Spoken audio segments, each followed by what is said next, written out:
Olá pessoal, tudo bem? Dando continuidade à nossa aula sobre distúrbios gastrointestinais, o nosso último conteúdo para avaliação do segundo bimestre. Hoje vamos falar de 4 doenças importantes relacionadas ao aparelho intestinal. Então, nós temos a apendicite aguda, que é uma inflamação aguda do apêndice, podendo levar a uma infecção generalizada, quando o paciente não procura imediatamente uma unidade de pronto atendimento para receber ali o diagnóstico e as intervenções corretas. Então, nós temos lá a perfuração do mesmo, que pode ocorrer uma infecção generalizada se não tratada a tempo. A causa dessa inflamação, muitos estudos trazem que a causa principal dessa inflamação são os depósitos, né, pequenos depósitos ali dos resíduos fecais, né, que geram essa inflamação do apêndice. Então, sabe-se que o apêndice é uma porção, faz parte do nosso aparelho intestinal, né? E para que ele serve? Será que ele só serve para esse depósito fecal? Na realidade, ele serve também para um depósito de bactérias boas, né? Que mantém saudáveis as nossas células, que nós chamamos de linfócitos inatos. Então, é uma pequena parte, uma pequena porção ali relacionada aos linfócitos inatos, que são produzidos justamente nesse local que é o apêndice. Então, os sinais e sintomas relacionados à apendicite. Então, nós temos a dor abdominal, em qual quadrante? Quadrante direito e inferior do abdômen, a perda de apetite, náuseas, vômitos, febre e dor intensa e aguda. No exame físico, além dos sinais e sintomas, nós temos um teste que é muito utilizado para a verificação se é realmente apendicite, o teste de Bloomberg.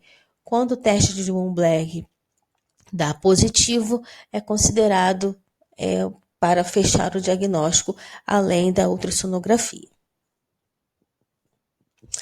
Nós temos o tratamento, que ele é realizado, né, o único tratamento que é realizado por apendicectomia, né, que é uma cirurgia feita por videolaparoscopia, onde é feita a retirada total do apêndice.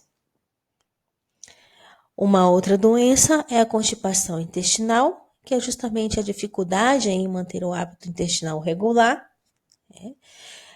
Essa dificuldade de manter o hábito intestinal regular pode ser considerado através de hábitos de vida não saudável, através de uma alimentação muitas vezes pobre em vegetais, né? A ingesta de água também é importante nessa situação. E como que é feito, né, o diagnóstico? Através de exames, principalmente exames clínicos, através da anamnese, e também como que eu faço, quais são as orientações para esse paciente com constipação.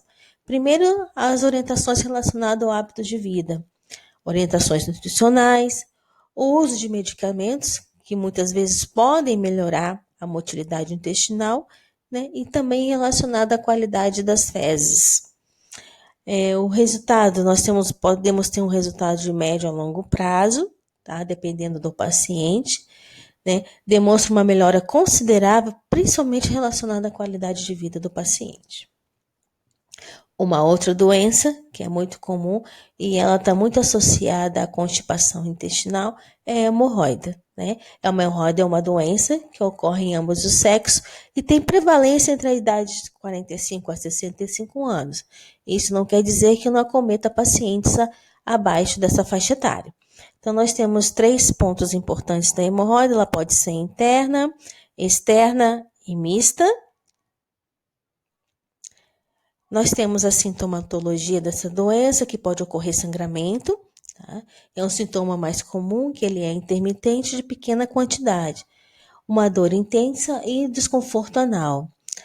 Embora não seja muito frequente, o paciente pode, algumas vezes, apresentar uma anemia importante, justamente por causa desse sangramento.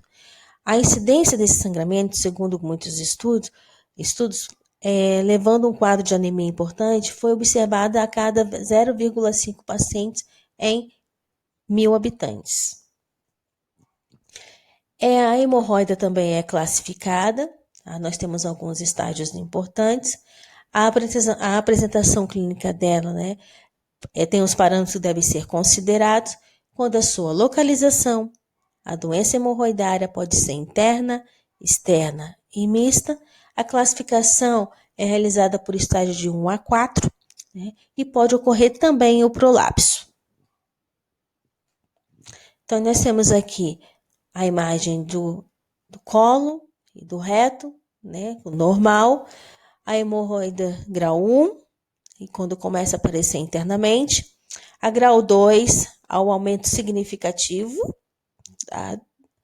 da lesão, a hemorroida grau 3 começa a aparecer interna e externa, e a grau 4 pode haver também interna, externa e aparecimento também de prolapso. O diagnóstico, observar a história clínica desse paciente, relacionado à anamnese, à alimentação, à ingesta hídrica. Um outro exame para complementar esse diagnóstico é a colonoscopia, que é muito utilizada para justamente fechar o diagnóstico de hemorroida. O tratamento, nós temos a fotocoagulação por raios infravermelhos e a escleroterapia.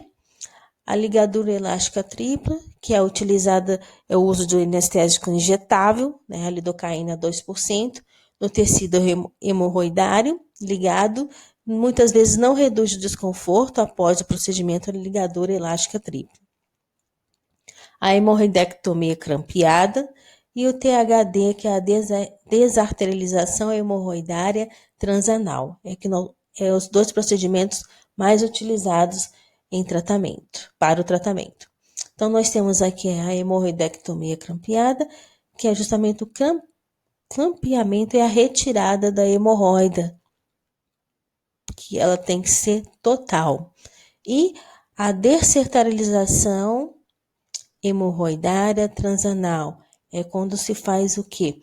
O aparelho que costura, né, que clampeia a artéria que vai irrigar a parede do reto e do cólon. Então, nós temos lá um ultrassom, o anoscópio.